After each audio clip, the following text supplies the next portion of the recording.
Hello guys, and welcome back to another cold episode. On today's episode, I wanted to discuss some of the decks that might be viable within the new event, and more specifically, just kind of go over some of the things that are kind of interesting within this event, and more specifically within the ban list in the event.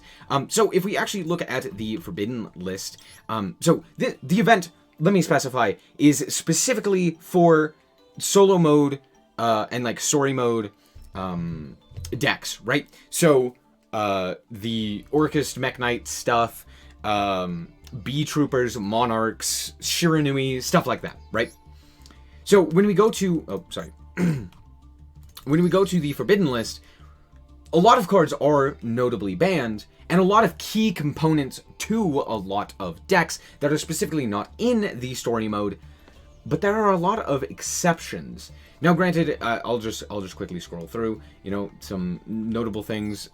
Dragon Mage Yugioh is banned. DPE, that's nice.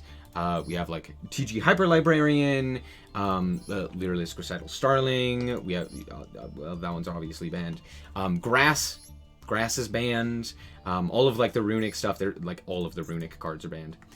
Click the wrong button. This one. Yeah, as you can see, like all of them. Too strong one. A lot of floodgates, right? There can be only one. There are more floodgates down here as well. Summon limit goes in, rivalry, skill drain, all of those, anti-spell. Pretty nice, right? Overall, the ban list is fine. Now, notably, there are a lot of cards that are not banned. Okay? So, while there are a lot of cards that are hit, there's a lot. Most of the cards are unlimited, right? So Konami, what they did basically is they hit a lot of the key components to decks, but not quite everything. So there's a lot of decks that you would expect that aren't part of the story mode to just be banned out, right? To just straight up be unplayable, but that is just not the case. So I'm going to go through some of the decks that, one, aren't part of the story mode, but more specifically just decks that I think will be good in general, and kind of just things that I might be tinkering with, as well as just interesting decks in general that are available to play for this event. So first and foremost, let's start off by saying Maxi is not banned. Don't know why this is the case, but sure. Hey, I guess Bee Trooper can search it, so why ban the card, right? But Orchest, I do expect it to be the very best deck. Now, I don't expect this list or something along these lines to be the best. This is just something I threw together in like 5 minutes. So yeah, it's probably not going to be the best, but notable additions to this deck that I expect it to be banned are things like all of the dangers. Now, granted, danger is part of the story mode, but I mean, they're dangers. They're just incredibly generic, and all of them are available. So I was a little bit surprised, but not too surprised. One thing I was surprised about is Dark Grepher and Armageddon Knight are both entirely available. I don't know why this is the case, but sure, okay, sure, that's fine. However, the rest of this deck is pretty much just Orchest, right? And Orchest was a top-tier strategy. It basically has nothing limited except for, I think, access code, which they normally play, but legitimately every other card that they would normally play is available to them, right? They can still play Zeraboros, they can still go Apollosa, they are still able to play the double Galatea, and they recently got a buff, putting that Galatea back to 2. You know, they're able to play the Orchest Crescendo, and etc., etc. So I just wanted to kind of showcase this deck. It's kind of crazy how powerful this is. The idea is to just kind of like sit on Orchest Crescendo, maybe summon your Longirsu, maybe go into an IP Masquerano to go into Yugioh to spin something, and then sit behind like hand traps and forbidden droplets and stuff like that. You know, with an orchestrated babble, you're also able to go into things like, you know, you can go like Orchest Harp Horror on the opponent's turn. You could also protect with like Dingirsu, and because I expected this to be a really good deck, I also threw in Abyss Dweller. Maybe you're able to also summon this on to kind of lock your opponent out. Just a thought. I don't really know if this is necessarily going to be useful. This is something you can switch out. But yeah, basically the entire deck is just entirely playable. There is very little that has been limited in any regard. Also, notable cards that should have been banned that just aren't are generic cards like Zeus, Apollosa, Nightmare Unicorn. Okay, Nightmare Unicorn makes sense. IP Masquerana, Underworld Goddess of the Closed World. All of these cards, for some reason, aren't limited or banned in any capacity for this event, which is hilarious. So yeah, access code? No. Synchros? They hit like every synchro. No. Zeus? No, that's fine. No, yeah, Zeus is fine. So, kind of interesting. Here's a quick deck list. Let's move on to the second deck. Alright, now this deck is technically Infernoble. It's more or less just warrior combo.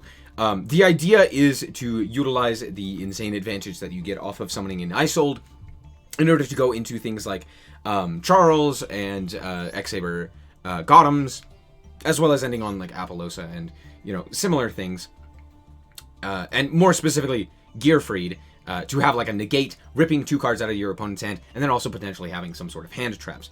We're playing 60 cards because it's just easier that way. That way you're not drawing into your bricks nearly as often. But there are a myriad of extenders. Just basically anything that's a warrior that can just like freely special summon itself is great, just because then you get into the Isold. I'm not too familiar with this deck. I don't know if this is even the best deck list. This is more just kind of like a theory, more so than anything. Just due to the fact that Isold is available, Charles is available, a lot of the other such powerful cards like Smoke Grenade, Durandal, Gearfried, just etc. are all available to you. Even Dugaris is there. So there's a lot that you can go for. There's a lot that you can make with this deck. This deck also can just end on some pretty insane boards. However, we are missing specifically the Baron and the Borreload Savage that are normally played in this, which really do help make the deck more and more powerful. But I think that the lower power format means that this deck still has quite a lot that it can do. I think the biggest thing with it is probably inconsistencies, so maybe playing a 60 card deck isn't worth it. But this is just something that I noticed and was like, oh my gosh, this is crazy. Isold for some reason just isn't banned. I don't know why. It's not part of the story mode in any way, so I would have expected this to be banned, but it's not. So yeah, you can abuse this. And then, of course, if you know me, you know we got to talk about TriBrigade Literalist. Now, granted, a lot of the TriBrigade cards, well, the notable ones are banned. Rugal, Shureg, Revolt, Oh No, and, of course, there are also the bans to Recital Starling and Ensemble Blue Robin. Not exactly good. However, Zeus is available to us. So, of course, we can play Assembled Nightingale. Now, I know what you're saying. Why aren't we playing the Zeus? Well, it turns out Borobo is banned. Yeah, they banned Borobo. It does make sense. But because of that, we could also go Assembled Nightingale into Zeus. Now with this, we could also play the Bird Sanctuary in order to put even more materials onto Zeus and make a really big Zeus. This allows us to either play a going second version of the deck, or because we still have access to Apollosa, we still have access to IP Masquerena, we even have the Doom Eagle, which again, if Orchest is going to be as good as I expect it to be, and one of the more playable decks, this is going to be very, very useful. So having access to this could be very nice, right? So you could either play the TriBrigade version, the more TriBrigade-centric version, trying to go first, setting up an Apollosa, setting up a Doom Eagle, going into IP Masquerena for like a Nightmare Unicorn, or a BLS or something like that. Or you could play more of a going second style, potentially OTKing with Assembled Nightingale, or specifically to set up a Zeus, and then play a bunch of board breakers, like for example Dark Ruler, Forbidden Droplet, Lightning Storm, etc.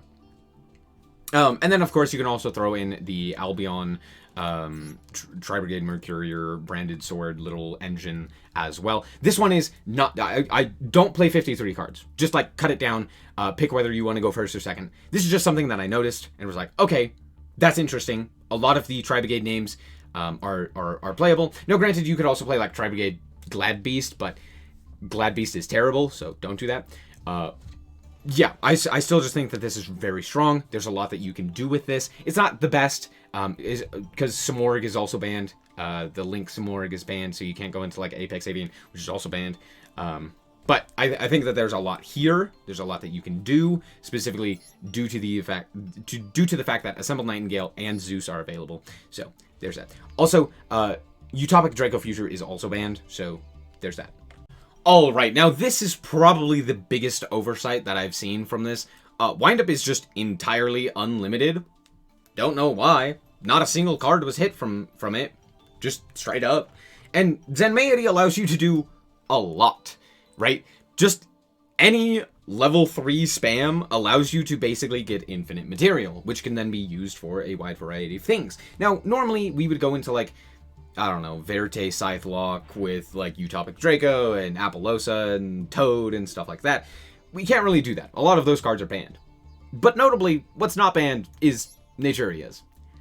Now, granted, we have to get a little bit creative with how we're summoning out our tuners, because we don't really have access to many great tuners, because we also can't go Gallant Granite for an Adamancipator monster to go and then grab the Gnat Beast. But that's okay. Do you want to know why? Because Rescue Cat can summon 2 level 3 or lower beast monsters. Now, notably, Airbellum is a beast monster that we can go into. Or we could also just summon out Psychic Wielder. Now, notably, both of these are Earths. On top of the fact that Rat is also an Earth, as well as Windup Kitten is also an Earth, this gives us access to, in fact, both Naturia, Barkion, and Beast, if we so choose. Now, this does mean that we'd have to play multiple cats, multiple Airbellums, and stuff like that, but we also still have Psychic Wielder access. We could also just, like, normal summon a Ghost Spell, which is hilarious, but also true. We could go Gallus. That's a non-tuner if we need it. There are so many access points to tuners and non-tuners that are Earths, that making this is honestly not too difficult if you really want to commit to it. So there's that. But on top of that, we can also go for an Appaloosa. We can go for IP Masquerena into Avermax. We can also go for a Zeus if we need to. We still have Emerald available to us. We can go for ourselves the Nightmare Cerberus, the Nightmare Phoenix, and stuff like that. We can go for Dark. Lots of different options available to us. Not as good as previously when it comes to the end boards that we could make, but honestly, it's still insane. We could still end up with like a format Apo if we wanted to, with the Avermax attached as well. So it's like, okay, you have to deal with the Avermax, that's taunting you, so you can't just walk into battle with the Appaloosa, and then you also have to deal with the format Appaloosa and potentially a Naturia Beast. Kind of crazy, so yeah, I really don't know why. Konami really missed it with this one. This is just going to be the most toxic of the decks. I don't know if it will be the best, but being able to combo off into infinity and then end on the boards that are possible, Appaloosa, Nat Beast, Avermax, kind of stupid. But alas, what can you do?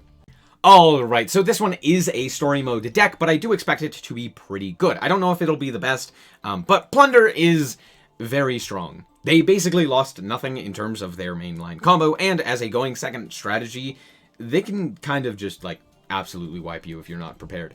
First and foremost, it's pretty standard, like, basically nothing changed. I guess you're not playing Bahamut Toad, which does suck, but you still have access to Almirage, you still have access to Zeus, we can even make an Appaloosa with the IP Masquerena, or we could make Unicorn. Who cares? Now, granted, there isn't much that we can do in terms of the extra deck, because most of the time, we just want to go for Bluebeard. Or, sorry, Blackbeard. Blackbeard Pass is just an FTK. It just is, right? We know this, we all know this. Why do we know this? Because guess what? This card is just too good. It's just too strong, right? But on top of that, we have Pot of Desires, we have access to multiple hand traps, we are able to go into Shipyard, and in a lower power format, being able to kaiju something, like for example, in Avermax, is kind of good, right? So if your opponent's just sitting there, and they like, go for Avermax play, and then you get rid of their IP Masquerena, or you get rid of their Avermax, all of a sudden, you're doing real good. So, there's that. Yeah, I don't know what else to say. It's Blunder. It's really good. It just is gonna work. Especially if you want to go second. You could also go first with it, right? Again, as I said, Blackbeard Pass is an FTK. Just go first. Forehead. It's that simple. And then the last one I wanted to talk about is Dragon Link, or Chaos Dragon. Now, granted, a lot of Chaos cards were hit, notably things like the Chaos Max, Boral End Dragon, the big payoff, Borreload Savage Dragon is also banned. But things like Chaos Dragon Levianeer, again, Zeus, Chaotic Ruler, Seals, Appaloosa. None of these cards were touched. Again, I don't know why, but they weren't. So, yeah, you can just go like Seals Pass. You could even go Seals Pass into like Brotar or something like that, which is really good. I forgot to put it in here. That's my bad. Yeah, don't copy this list. But as you can see, there is still a lot of playable cards. They also didn't ban Red Eyes Darkness Metal Dragon. I guess they really wanted Red Eyes to be playable. Oh, also you could just play like Blue Eyes and Dark Magician and stuff like that. Those are like entirely untouched. But they also didn't ban Destrudo, which is funny. I don't know why that's the case, but sure. You could play like Destrudo and go into, for example, a Black Rose Dragon. Now, granted, that is a fire, so if you're Dark Locked, it's not as great. But we're also playing Red Dragon Archfiend. Now, this could be legitimately any generic Dark level 8, because the point of it is to use it as XE material for Hope Harbinger. That's it. But notably, I guess Hope Harbinger isn't the greatest, but you could also add in Zombie Vampire, because for some reason this card is also not banned. Don't know why that's the case. But yeah, if you're Dark Locked, you can go Zombie Vampire. If you're not, you can go Hope Harbinger. It's great. Yeah, Striker Dragon is available as well, which means that we have access to Boot Sector Launch, which means that if we use a critical mass of the rockets, we are able to just, like, depend summon, basically, for free, which is really good. And then on top of that, Apps Router is available as well, so we can go to a level 8 as, you know, as easily as we wish. Also, because of this, we can then send something like a Levianeer to the graveyard, and then get it back off of a Seifert, which is really, really strong. And then Levianeer can, like, rip a card out of your opponent's hand, which is kind of crazy. We can also go Zombie Vampire, see what our opponent is playing, and potentially revive something, which is also very cool. Again, Avermax, IP Masquerena, pretty standard plays. We have Apollosa, we have Nightmare Unicorn. I'm playing Triple Burst just to get, like, an extra material from a Pisty or something like that, if we so need it. Like, for example, bringing back, I don't know, this guy. Yeah, I don't know how good this one is going to be, given the fact that we're missing Borreload, we're missing Borreland, and the like. But it's just kind of crazy how much that they left available, right? Seals is there, Avermax, well, obviously Avermax, IP Masquerena, Striker, we still have access to the Chaos Ruler to just kind of do whatever we want. Most of the main deck is just entirely untouched, so if you could figure out something else to go into, that's also an option, right? If there's some random, like, XZ or Link that is just really good in this event, you could go into that. You could still go Abyss Dweller, right? If you get to 2 rank 4s, you could go, or 2 level 4s, you could go into Abyss Dweller, which could be very good.